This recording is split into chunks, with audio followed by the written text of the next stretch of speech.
Okay. Have we got any successful people in?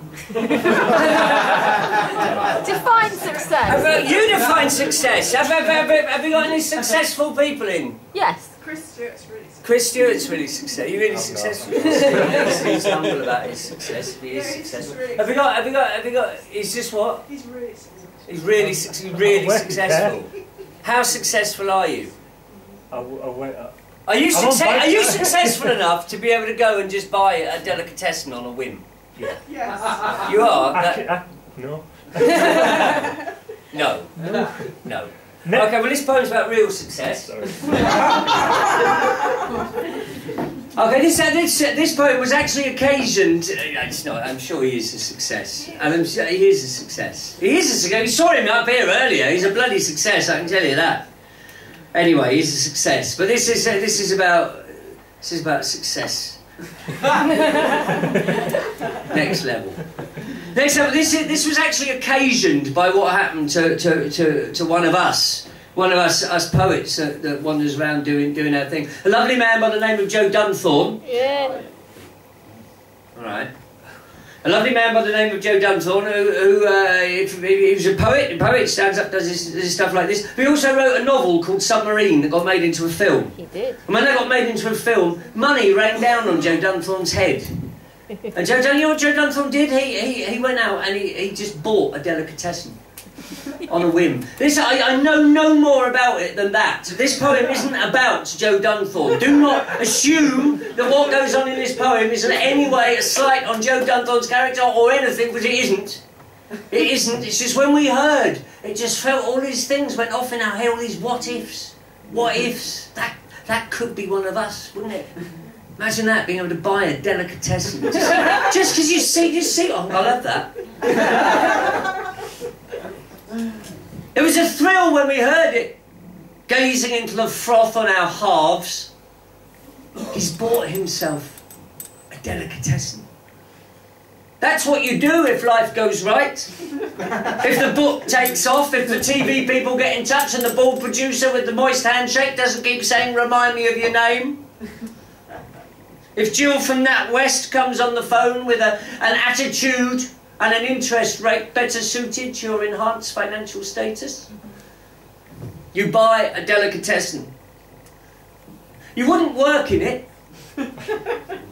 You wouldn't sit up late Saturdays googling cheap wholesale suppliers of pre-lentil tartlets and raspberry leaf tea. God no, that's what managers are for. You'd just have one. Your delicatessen. Think about it. Free cheese for life. No more own brand cheddar. No more the Friday night fight for Philadelphia in the reduced. Not for you, matey. Yours is a brave new world of sunblushed red peppers in chilli steeped olive oil, rye bread, capers, all on tap. Things would be a bit different, wouldn't they?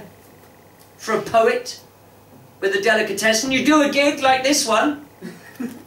People don't like your stuff. Who cares? Who cares? You just carry on regardless.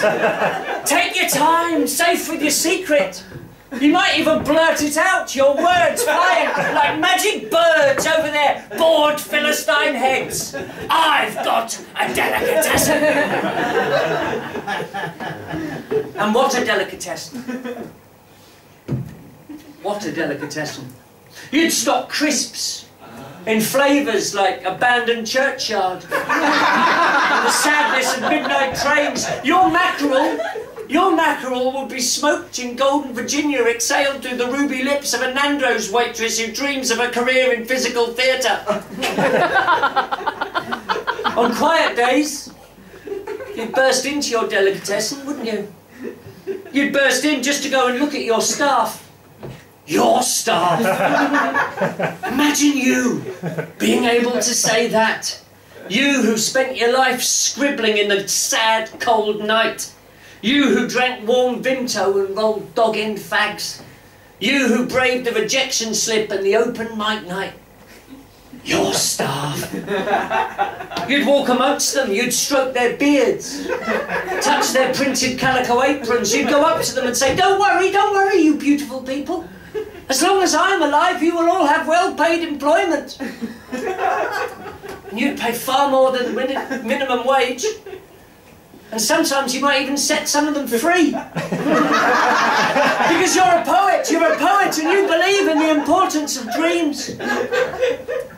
And some days you just want to slip into your delicatessen unnoticed, wouldn't you? You'd slip in unnoticed amongst the punters in their super dry gilets and their off-road pushchairs. You'd slip in and you'd take a jar of olives off the straw-dusted recycled wine crate shelves. You'd take the jar and you'd walk to the middle of the room and you'd lift the jar above your head. You'd lift it up and you'd drop it and it would smash and the world would stand still. And olives and water would flood like blood across the reclaimed oak flooring. And all eyes would follow the lid as it rolled and flopped and shivered to silence like a hubcap in a movie car crash. And the staff, your staff, would say nothing, because it's you.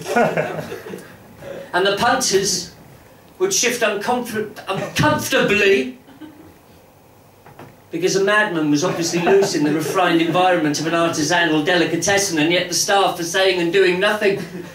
And you would walk to the door with slow, deliberate footsteps that echoed like gunshots, and at the door you'd turn, and you'd shrug, and you'd smile. You, the poet, the also-ran, the lame duck on showbiz golden pond. You'd stop, and you'd turn, and they'd all be looking at you, apprehensive and expectant.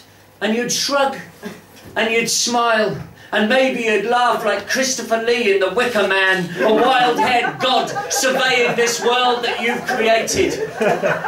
You would, because you could, because it's your fucking delicatessen. Thank you very much.